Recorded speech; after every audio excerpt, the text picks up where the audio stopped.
Dobro, zatim iguman Sava Janjić kaže, gospodine predsjedniče, Vučiću, vi koji bi da podelite Kosovo i Metohiju sa albanskim vođama, oduzimate i posljednu nadu svim onim prognanim Đakovčanima koji bi se rado vratili u Đakovicu. Ne važi samo za Đakovčane, važi za sve Srbe sa Kosova. Kad bi sad Šiptari nestali iz Kosova, puf, i David Copperfield ih odvede negde i nema više Šiptara na Kosovu, nema više Šiptara u Albaniji.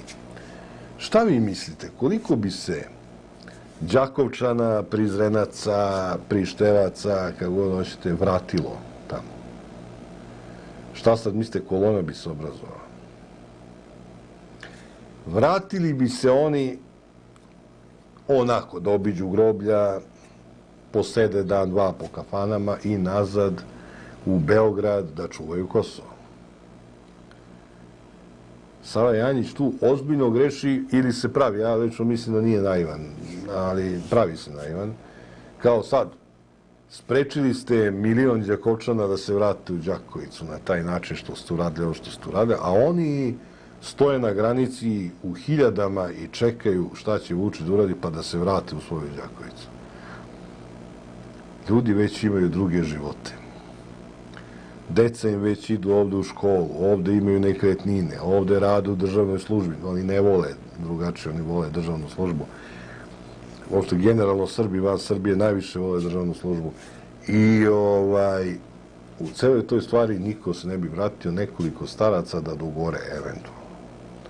Kad bi Šiptari nestali s ovog sveta, mi se ovde pravimo kao da nas, eto, Hrvati zadržavaju povratak Srba u Krajinu.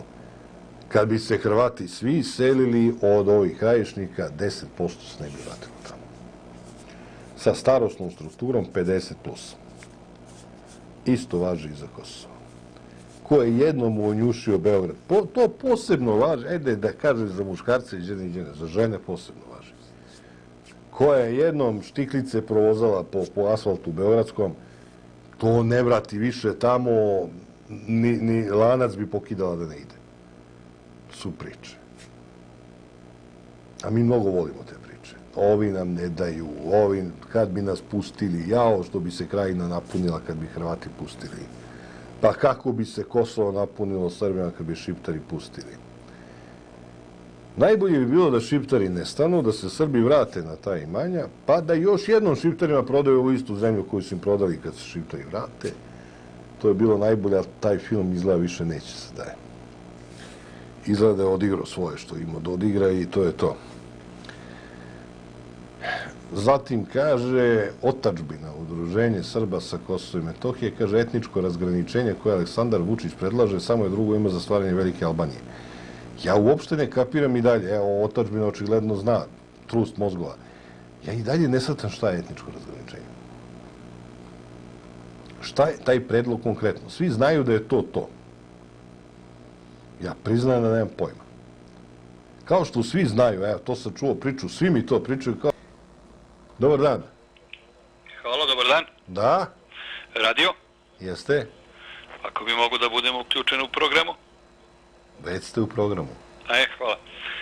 Dragoljub Popović iz Gračince. Slušam ovo ponavljanje o prodaji zemlje na Kosovu i Metohiji. Znam, Dragoljube, nikad niko nije prodao metar zemlje. Ne, brate, se čekaj malo ako mogu da kažem. Ajde. Ovako. Prvo ne znate sastav stanovništva ko je bio sve na Kosovu. Crnogorci su prodali zemlju, Hercegovci su prodali, Starosedeoci ništa nisu prodali, niko. Da, sve što je ostalo južno od Ibra, to su Starosedeoci, Srbi. Sve što je ostalo u tom severnom delu Kosova, to su sve Srbi, Starosedeoci.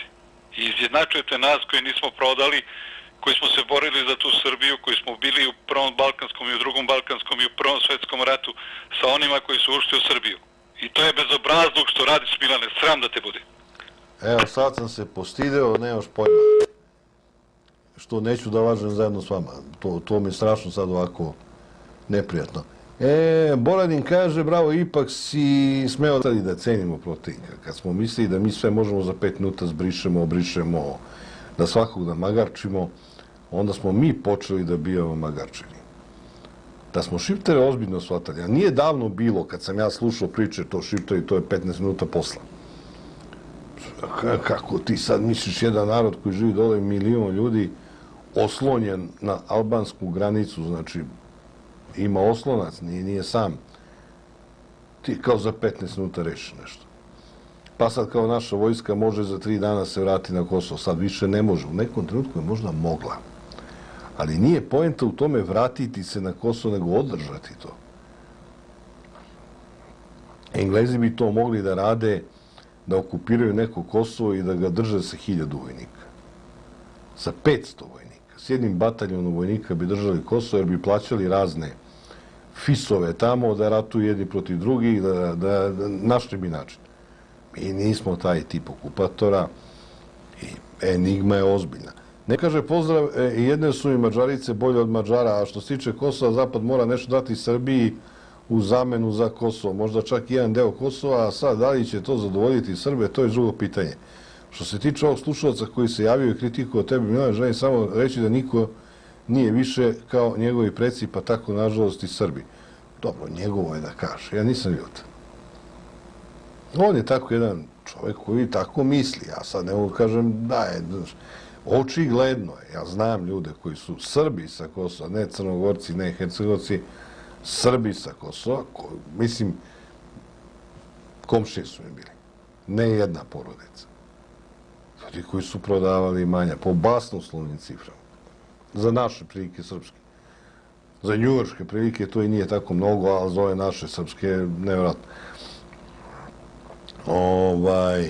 A ovo što kaže da Zapad mora nešto dati Srbiji, ja mislim da ne mora. Vidjet ćemo, ali mislim da ne mora. Mislim da ne postoji nikakva opasnost. Ja sam uveren kad bi danas izašao Vučić i rekao jebi ga ode Kosovo, borili smo se, a ode, šta radimo?